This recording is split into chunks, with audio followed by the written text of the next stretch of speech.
Everyone, আপনারা সবাই কেমন আছেন? আশা করি আল্লাহর অশেষ রহমতে খুব ভালো আছেন। আমিও আলহামদুলিল্লাহ ভালো আছি। তো আজকে রেসিপি ধনেপাতার ভাজা ভর্তা। এই শীত শেষ হওয়ার আগে কিন্তু আমরা এই ভর্তাটা খাওয়া চাই, অনেক টেস্টি একটা ভর্তা। তো এর জন্য আমি নিয়ে নিচ্ছি যে 2 আটি ধনেপাতা, এটাকে বেছে ধুয়ে পরিষ্কার করে এখানে রেখে দিছি। এখন এটাকে আমি প্রথমে সিদ্ধ করে নিব। সিদ্ধ করার জন্য যে একটা ফ্রাই প্যান বসাই দিছি চুলাতে। এখন আমি ধনেপাতাগুলা দিয়ে দিব। এটাকে আমি সামান্য একটু পানি দিয়ে সিদ্ধ করে নিব। আর চুলার আঁচটা থাকবে হাই ফ্লেমে, যাতে আমার ধনেপাতার কালারটা নষ্ট না হয়। এই যে ধনে পাতাটা অলমোস্ট সিদ্ধ হয়ে গেছে, এখন আরেকটু সিদ্ধ হবে, তারপর নামাই নিব। পানিটাকে একেবারে শুকিয়ে নিলাম। এখন এটাকে নামাই নিব। নামাইয়া আমি ব্লেন্ড করে নিয়ে আসতেছি। এই যে একটা ফ্রাই প্যান বসাই দিলাম চুলাতে, চুলাটাও জ্বালাই দিছি। এখন এখানে তেল দিয়ে দিব 2 চামচ। বিসমিল্লাহির রহমানির রহিম। আপনারা চাইলে কিন্তু এটা সরিষার তেল দিয়েও করতে পারেন, তবে সরিষার তেল থেকে এই রান্নার তেল দিয়েই বেশি ভালো হয়। এখন এখানে দিয়ে দিব আমি একটা বড় সাইজের রসুন কুচি, আর দিব 6-7টা কাঁচামরিচ কুচি একসাথে দিয়ে প্রথমে এটাকে একটু লাল করে ভেজে নিব।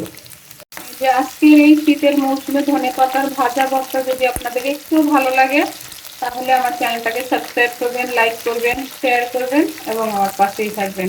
আর যারা ফেসবুক পেজ থেকে দেখতেছেন তারা পেজটাকে লাইক, শেয়ার, কমেন্ট করে দিবেন। দিয়ে দিব বড় সাইজের একটা পেঁয়াজ কুচি। এই পেঁয়াজ, রসুন, কাঁচামরিচ একসাথে আমি ভালোভাবে একটু ভাজবো। একেবারে সহজ এই আজকের ভর্তাটা, গরম ভাতের সাথে জাস্ট জমে যাবে। এটা কিন্তু রুটির সাথেও ভালো লাগে। যদি কেউ কখনো খেয়ে থাকেন তাহলে তো বুঝতে পারেন যে এটার টেস্ট কেমন। আর যদি কেউ না খেয়ে থাকেন তাহলে এটা রুটি দিয়েও খেয়ে দেখতে পারেন। আর গরম ভাতের সাথে তো তার কোনো তুলনাই নেই। দেখেন পেঁয়াজ, মরিচ, রসুন একসাথে একটু ব্রাউন করে ভেজে নিলাম। আর এত সুন্দর একটা ফ্লেভার আসতেছে, বাসায় যখন বানাবেন তখন অবশ্যই পাবেন। তো প্লিজ আপনারা একবার হলে বাসায় ট্রাই করেন। আশা করি যারা ভর্তা প্রেমিক তারা একবার খেলে বারবার খেতে ইচ্ছে করবে। আমি ধনের পাতা যে পেস্ট করে রাখছি বা বেটে রাখছি সেটা দিয়ে দিব।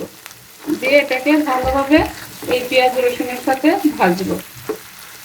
আজকের এই ধনেপাতা ভাজা ভর্তাটা আমরা চাইলে 2 দিন পর্যন্ত বাহিরে রেখেই খেতে পারবো, যেহেতু এমনিতেই ঠান্ডার মৌসুম। আর যেহেতু ভাজা হয়েছে তার কারণে এটা বাহিরে রেখে 2 দিন খাওয়া যাবে।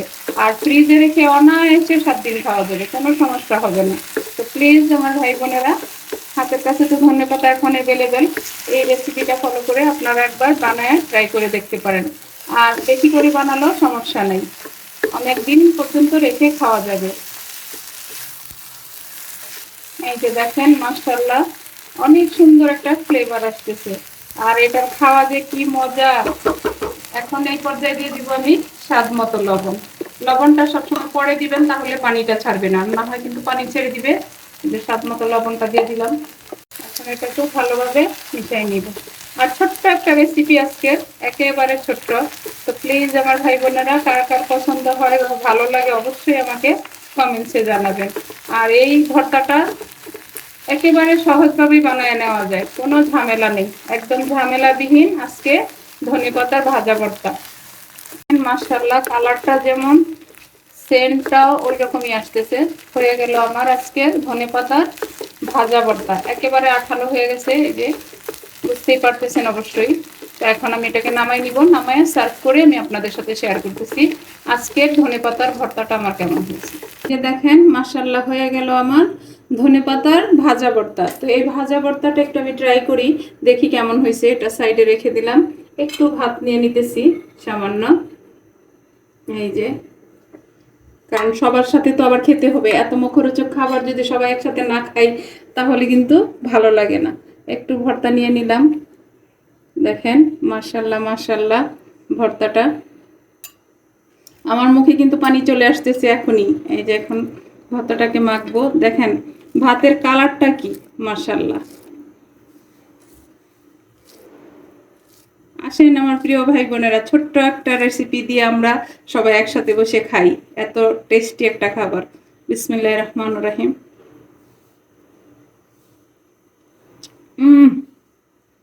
কি বলবো, বলার কোনো ভাষা নাই, এত টেস্টি আর এত ভালো লাগতেছে, কিভাবে বুঝাবো।